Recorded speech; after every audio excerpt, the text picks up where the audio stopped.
I own Denner Vineyards and Winery. Where we're at today is a 157-acre vineyard.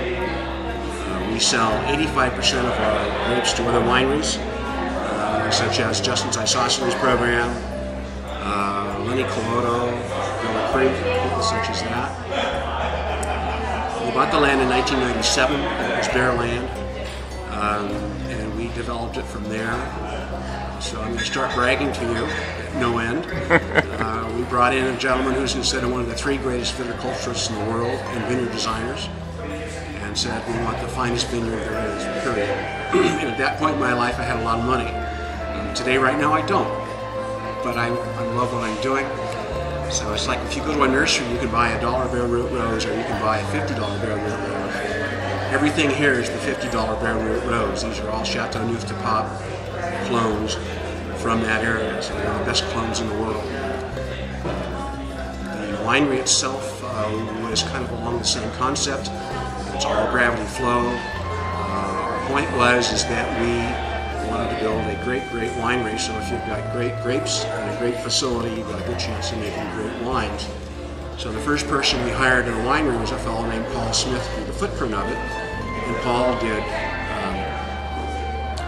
all of a sudden have a senior moment here.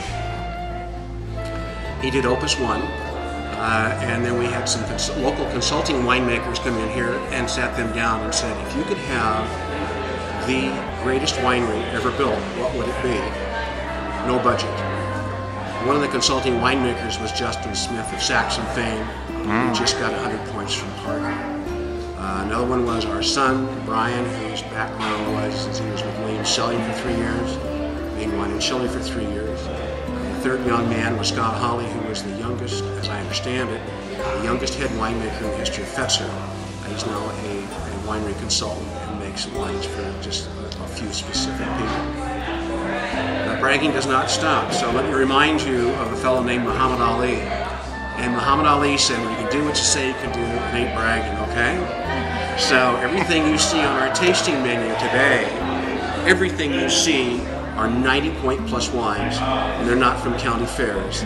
These are Parker Spectator Scores. I defy you to find another winery where you can find every wine as a Parker or a Spectator scored wine in the 90s. And in some cases, these are crossovers where both Parker and Spectator gave them in the mid-90s. So that's what we're about. But on the same hand, though, remember, what the judges think and what you think are 2 different things. It's what you think that counts. So please come and see us. We'd love to have you taste our wines. And thanks very much.